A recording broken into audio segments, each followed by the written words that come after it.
Voltei.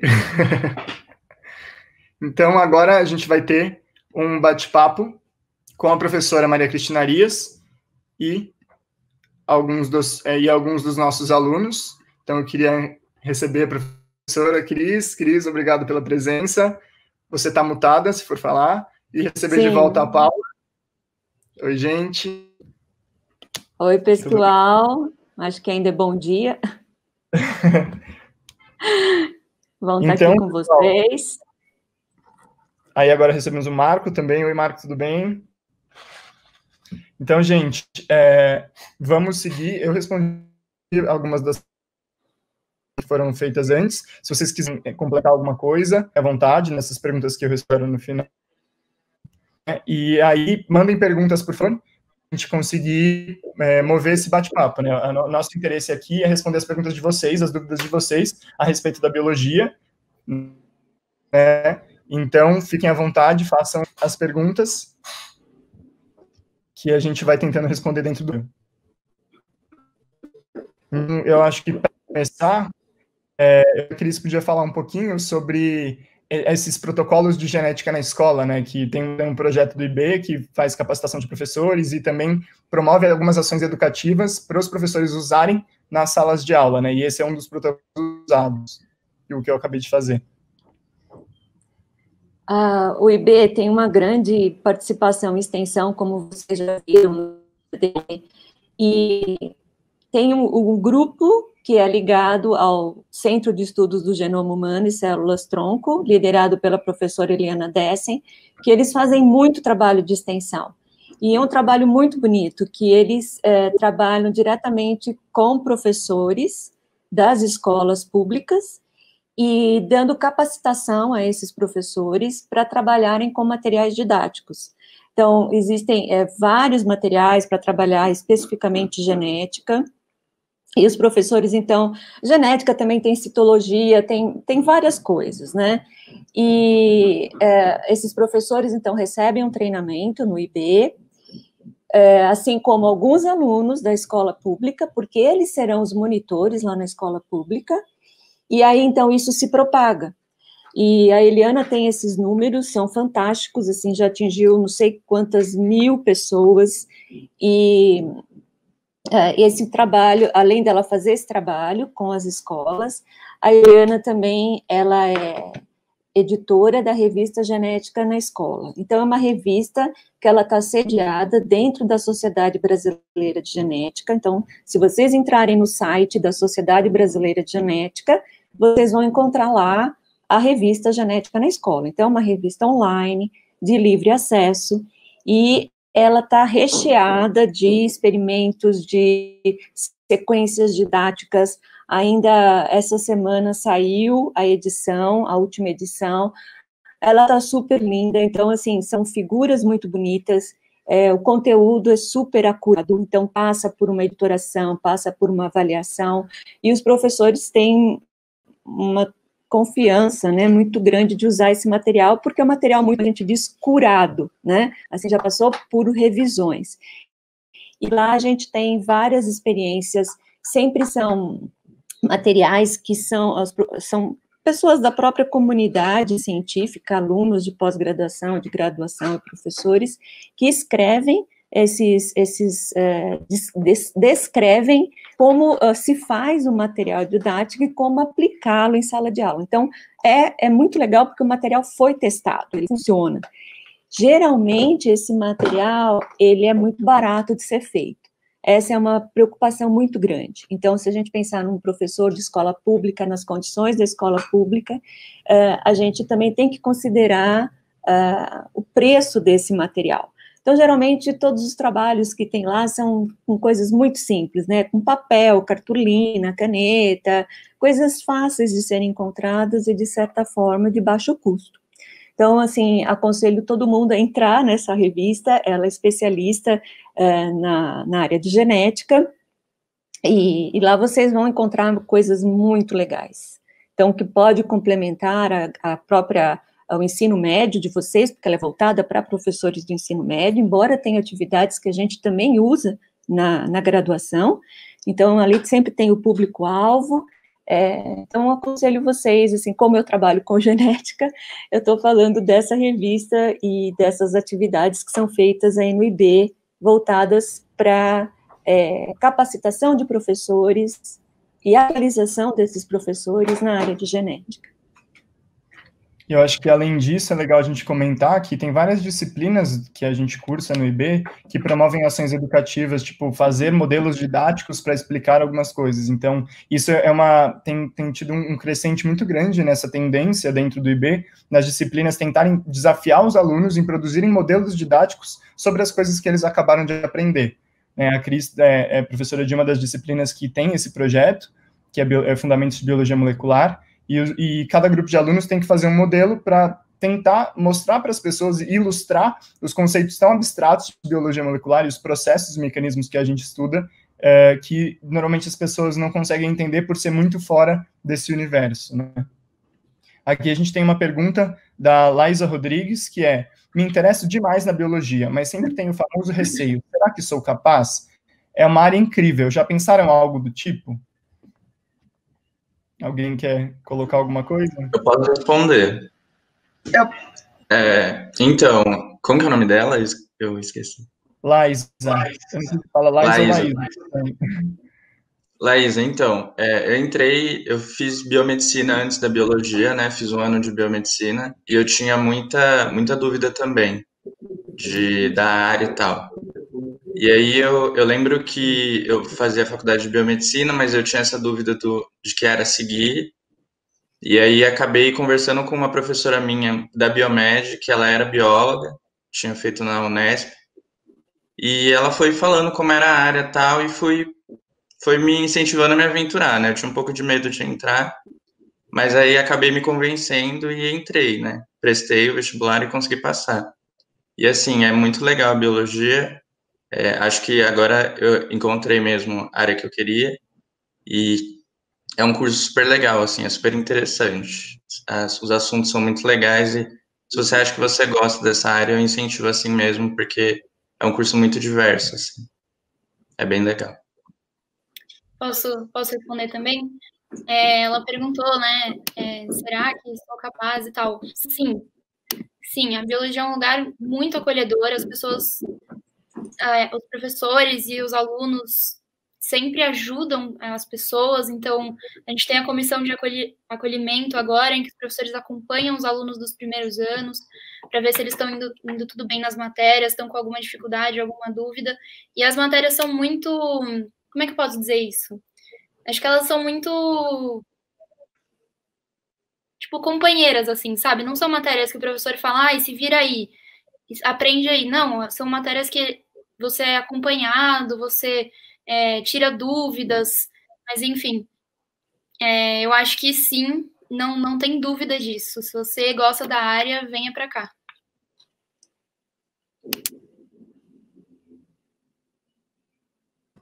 Alguém quer complementar mais alguma coisa? Eu posso falar um pouquinho. Isso de não ser capaz era algo que ficava muito na minha cabeça, porque eu venho de escola pública e, assim, eu praticamente não tive biologia na escola, só que eu gostava muito da área, eu pesquisava bastante, eu assistia vários youtubers, e eu pensava, nossa, será que um dia eu vou conseguir passar na USP? Será que um dia eu vou conseguir ser uma bióloga? E essas dúvidas ficavam demais na minha cabeça, mas aí eu consegui passar no vestibular e tudo mais, e, enfim, hoje eu estou no curso que eu quero, e eu sei que qualquer pessoa que queira é capaz, sim, de conseguir entrar naquela faculdade que sonha, que deseja, e ser aquele profissional que sempre sonhou ser.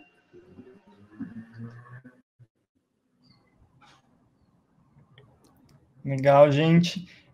A Camila Cardoso comentou aqui que a maior dúvida dela é em relação ao mercado de trabalho. Eu já adianto, Camila, que a partir das 2h30 da tarde até as 4 hoje, a gente vai ter bate-papos específicos sobre o mercado de trabalho, né? Hoje a gente vai falar sobre o mercado de trabalho de ensino e no setor privado, né, em empresas. Ontem a gente comentou sobre pesquisa e teve um bate-papo com o professor Edson, que é do Conselho Federal de Biologia. Então, se você quiser e tiver interesse nessas conversas, elas vão estar disponíveis na próxima semana, né, no nosso canal do YouTube Feito para Feira. Mandaram aqui o link agora há pouco.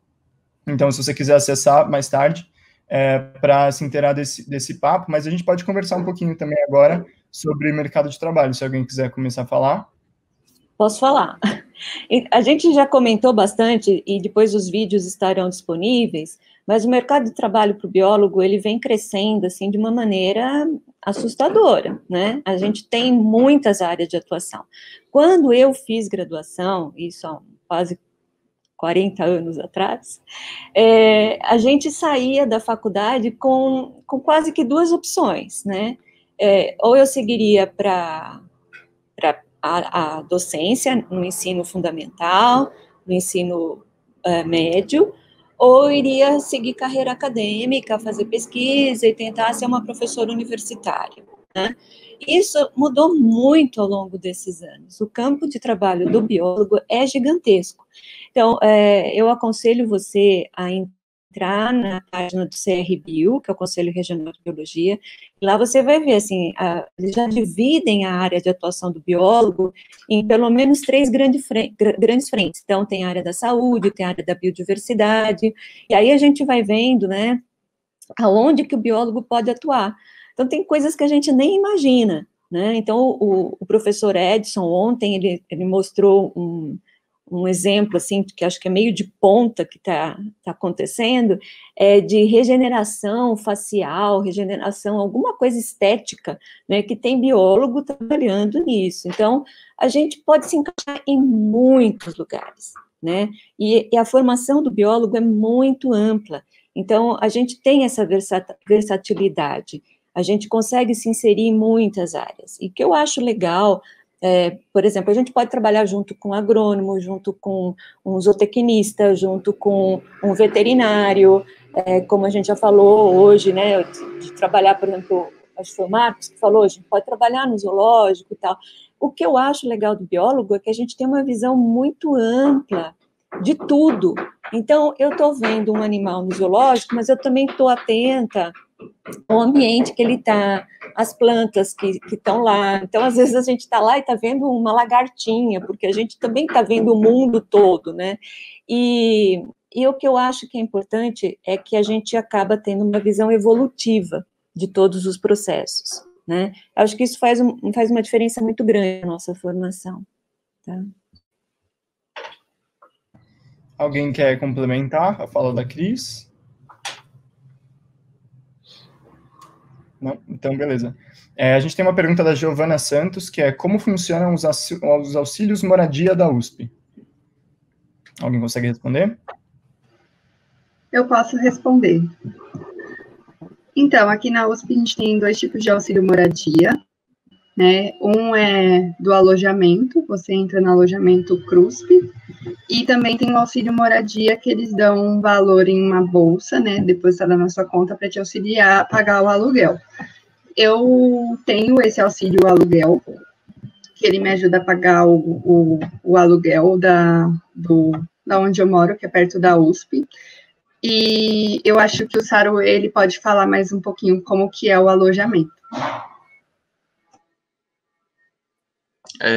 Eu moro no alojamento, né, no CRUSP. Agora eu não tô por conta da pandemia, né, tô na casa da minha mãe, mas eu moro no alojamento, e aí, como a Paula falou, são essas 2 modalidades, né, e aí você faz a inscrição pela SAS, que é a Superintendente de Assistência Social, preenche um formulário socioeconômico, e aí eles avaliam a sua posição, e eles te dão o auxílio de morar no campus ou o auxílio aluguel, né, como a Paula falou.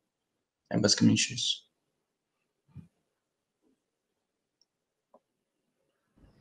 Legal, gente. Obrigado pelas respostas. A gente tem uma pergunta do Felipe Araújo, que é como é a área de pesquisa? Ouvi dizer que é muito fechada. Aí, eu não sei o que você quer dizer com fechada, mas assim como a Cris falou, a biologia tem um campo muito, muito amplo. Então, se a gente pegar um bracinho desse campo amplo, que é a pesquisa, dentro dele tem todo um universo. Então, por exemplo, no IB a gente tem 120 professores pesquisando inúmeras áreas diferentes. Cada professor ou professora tem muitas linhas de pesquisa dentro do seu laboratório, né? Não necessariamente uma. Então, dentro dos nossos 5 departamentos, que são zoologia, botânica, fisiologia, ecologia e genética, a gente tem muitas linhas de pesquisa. Então, tudo que tem algum organismo vivo no meio tem um biólogo estudando. Isso a gente já pode garantir para vocês. E eu acho que você tem uma multiplicidade de áreas, tanto dentro do IB como nas outras unidades. Então, às vezes tem alguns laboratórios de fora do IB que buscam biólogos ou biólogas para entrar. Tem um pessoal na psico que busca sempre biólogos ou biólogas para trabalhar com comportamento, por exemplo, né? Porque era um campo que ficou um pouco deixado para a psicologia, mas que a biologia vem recuperando e vem trabalhando em parceria com a psicologia, né? Então, eu acho que se alguém tiver mais alguma colocação sobre essa amplitude, né, essa vasta gama de trabalho de pesquisa, né, das áreas que a gente pode, a Cris. Então, eu não sei se o Felipe está falando da área de pesquisa, por exemplo, dentro do Instituto de Biociências, né? O que acontece, se for dentro do nosso instituto, existem, como o Igor falou, muitos professores, muitos laboratórios, muitas linhas de pesquisa. Agora, se você está pensando no campo de atuação do biólogo em pesquisa, existem sim institutos voltados para pesquisa, né? Existem indústrias também que empregam biólogos para a realização de pesquisas. Então, por exemplo, tem alunos nossos que estão trabalhando no Fleury, na área de pesquisa, estão trabalhando na Merck, também uma indústria farmacêutica, né, na área de pesquisa, acompanhando estudos clínicos, Instituto Butantan, existem vários, né, institutos que fazem pesquisa e empregam os biólogos também, tá? Eu acho assim, é mais restrito porque a gente tem muitas restrições, né, que aí fogem da nossa alçada para incentivar a pesquisa, o desenvolvimento da pesquisa. Então, talvez isso que você esteja falando que é muito fechada, talvez você esteja pensando em poucas oportunidades, tá? Mas elas existem sim. Então, por exemplo, pega a Embrapa. A Embrapa, né, uma empresa brasileira de pesquisa agropecuária, e que tem várias unidades distribuídas no país, e a gente tem muito biólogo trabalhando lá, ex-alunos que estão trabalhando na Embrapa. Então, tem sim, tem bastante. Alguém quer complementar alguma coisa? Então, a gente voltou aqui para a pergunta sobre moradia e permanência, né? Tem o Feliz Me falou, quero muito ir para a USP, mas sou do Rio de Janeiro, a moradia é a minha maior preocupação. Então, se vocês puderem falar um pouquinho mais sobre moradia e permanência, acho que seria legal para essas pessoas que estão perguntando aqui para a gente. Você cancelou a Vivo já? Não. Eu posso falar. Então, eu acho que é uma preocupação bem comum, né? Principalmente da galera que vem mais de longe. Eu sou de São Paulo, não da capital, sou de Jandira, que é uma cidade da região metropolitana, mas que fica um pouco distante também da capital. Mas assim, eu sinto que a assistência social da USP ela é bem ativa em tentar dar apoio aos alunos. Quando eu fui mesmo fazer o processo de formulário socioeconômico para ver se eu consegui o CRUSP, eu achei que eles foram super compreensivos e, enfim, acabei conseguindo e hoje eu moro super perto não, né? Eu moro dentro da universidade, então eu não tenho muito problema para ficar por lá, ou estudar, ou ir para o laboratório, fazer IC, enfim. Eu acho que é uma preocupação válida, mas que provavelmente, principalmente se você for de outro estado, é bem possível que você consiga, assim. É um pouco concorrido, mas vale a pena tentar. Legal. A Amy quer complementar alguma coisa? Foi contemplada? Eu posso falar um pouquinho. Isso da distância é super válido porque eles levam muito em conta. Só que eu consegui, mesmo morando dentro da cidade de São Paulo, eu moro no extremo leste, né, na casa dos meus pais, e aí eu falei assim, eu vou tentar, né, porque são 2h30 para conseguir chegar na universidade, e não ia dar tempo de, sei lá, fazer quase nada, E aí eu falei assim, vou tentar o auxílio para ver se eu consigo um aluguel lá. E eu consegui, e assim, tem que tentar, sabe? Não, manda os documentos bonitinho. E mesmo se não aceitarem de primeira, você pode conversar com a assistente social, explicar a sua situação, que nem o Marco já disse, aqui todo mundo é super compreensível e eu acho que você consegue sim. Legal, obrigado pelas respostas, gente. A gente tem outra pergunta do Félix Mi, que fala: eu tenho muita vontade de unir meu amor pela biologia com meu interesse por tecnologia e robótica, mas ainda não sei direito como. Eu posso começar respondendo, se alguém quiser complementar depois. É uma área super legal, que está super em expansão, e que pode tanto ir para a área um pouco mais clínica, por exemplo, o pessoal está desenvolvendo próteses, tem gente que desenvolve próteses, tem biólogos trabalhando nisso, tem gente que desenvolve alguns aparelhos, como que eu posso falar? Tem robô para extração de DNA, né? Hoje no Instituto de Genoma Humano, que fica no IB, a gente tem um robô que faz essas extrações, né? Então, a pessoa que junta a biologia com a tecnologia robótica pode trabalhar tanto nesse desenvolvimento de próteses, nesse desenvolvimento de insumos e aparelhos, né? Equipamentos de laboratório. Tem muitas empresas que desenvolvem, né, esses insumos para laboratório, né? E tem uma área que está super em alta também e que só tende a crescer, que é a bioinformática, que ajuda muito o pessoal da genética e de outras áreas da biologia. Então, se alguém quiser complementar alguma coisa sobre robótica. Tem pessoal da biologia sintética também que mexe um pouco com isso, né? Eu posso falar Tem um pouquinho? Ai, desculpa, Cris, pode falar. Então, é uma conjunção muito boa, né? A gente está vendo cada vez mais, como o Igor falou, essa área se expandindo. E esses dias a gente teve uma conversa com um grupo de professores que a gente está tentando aí trabalhar a floresta do IB, e a gente, assim, já tem uma parceria com professores de outras unidades, tem um pessoal da Poli desenvolvendo microchips, quer dizer, existe uma interação muito grande entre pessoal da engenharia com a biologia. Eu já tive a oportunidade de trabalhar com o pessoal da Politécnica, e para trabalhar com desenvolvimento de, mesmo esses microchips, eu trabalho com abelha. Então, assim, microchips para tentar entender comportamento de abelha, acoplar a esses indivíduos ou acoplar a entrada dos ninhos.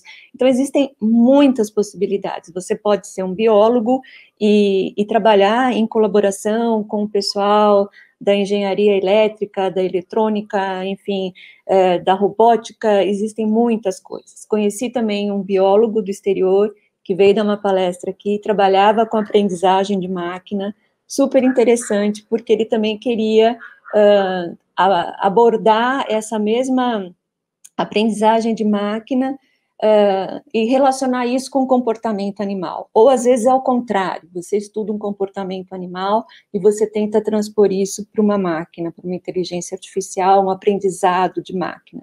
Existe uma interação muito grande, então não é impossível fazer isso. Quando você chega na universidade, você vê que tudo é possível, né?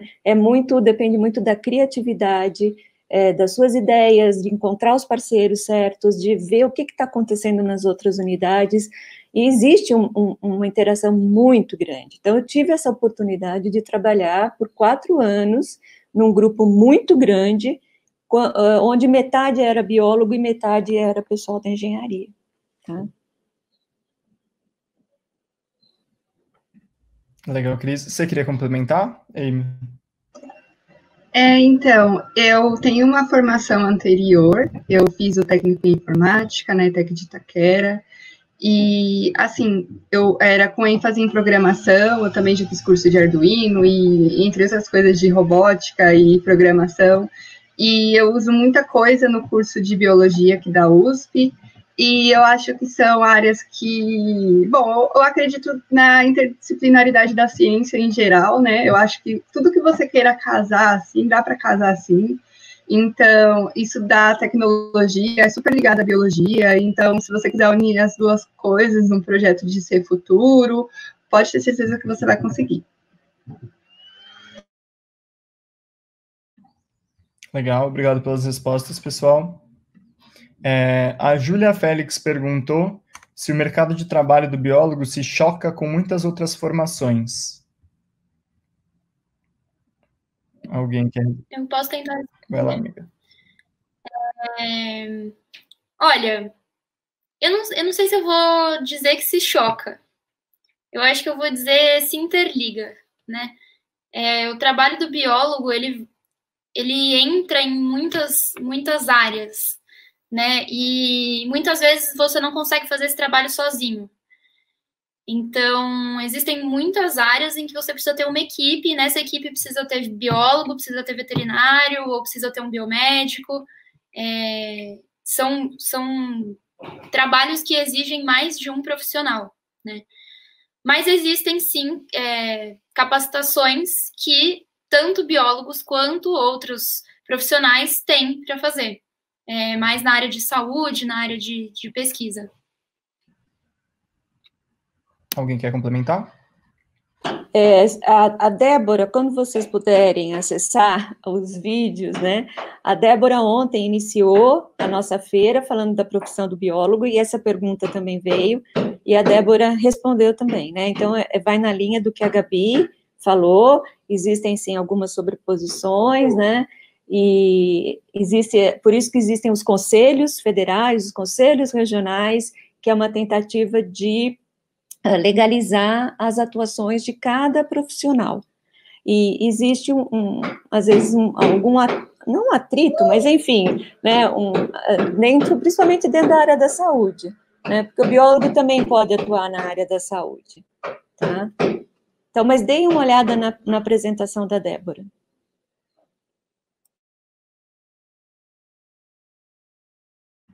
Legal, gente, obrigado pelas respostas. Deixa eu completar que o que eu lembro, né, da resposta da Débora de ontem foi que os focos de cada profissão são diferentes. Então, mesmo fazendo a mesma coisa, um biólogo e um biomédico, eles têm focos diferentes, eles têm vivências diferentes e vão olhar para o mesmo problema de uma maneira diferente e talvez resolver ele de uma maneira diferente, né? Mas podem estar atuando nesse mesmo problema.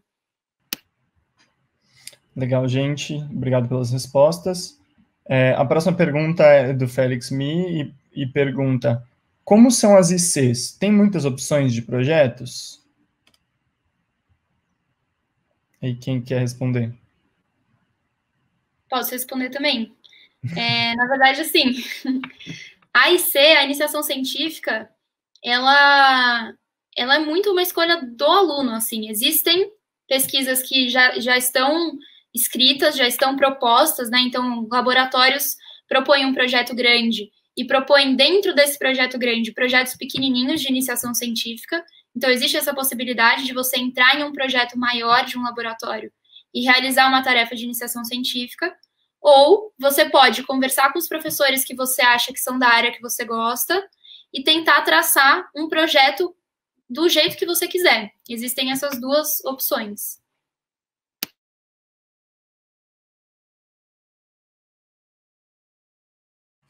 Alguém quer complementar alguma coisa na pesquisa das ICs? Na pergunta, perdão. Eu posso falar um pouquinho. Eu fiz desse segundo jeito que a Gabriela disse. Então, o meu método foi, entrei na página do IB, vi todos os laboratórios, o que os professores pesquisavam, o que eles faziam. Falei, o que será que eu quero? E aí já tinha uma inclinação para genética, gostava um pouco de biologia marinha, algumas coisas assim. E aí achei alguns laboratórios que estavam na linha do que eu queria. Escrevi um e-mail para alguns professores falando, sou o Marco, tal, gosto dessa área, não sei o quê, e queria trabalhar com o que você trabalha. E aí entrei no laboratório, e aí fiz o que a Gabriela falou. Então, tinham alguns projetos já, mas eu resolvi fazer meio que do zero, assim, tipo, vou ver um grupo que eu gosto e vou tentar desenvolver um trabalho com aquilo. E aí tô nesse caminho ainda, né? Não terminei, tô tô traçando esse caminho ainda, mas foi assim e é super legal e dá super certo. Legal, pessoal, obrigado. A Isabelle perguntou: esse ano vou prestar a FUVEST. Estou um pouco insegura, principalmente por conta da situação que todos os estudantes estão passando. Poderiam falar um pouco sobre a concorrência e o ingresso pela FUVEST?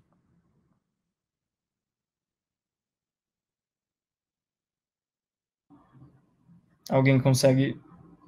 Ah, perdão, gente, deu tempo, 12:30. A gente está aguardando as perguntas, tá? A gente vai responder no próximo bate-papo. Mas agora a gente vai ter uma palestra sobre evolução humana com a professora Mercedes. Então, obrigado, pessoal, pela participação e até mais. Obrigada. Tchau, galera. Tchau, pessoal. Obrigada. Tchau, gente. Sucesso Obrigada. para vocês. Tchau.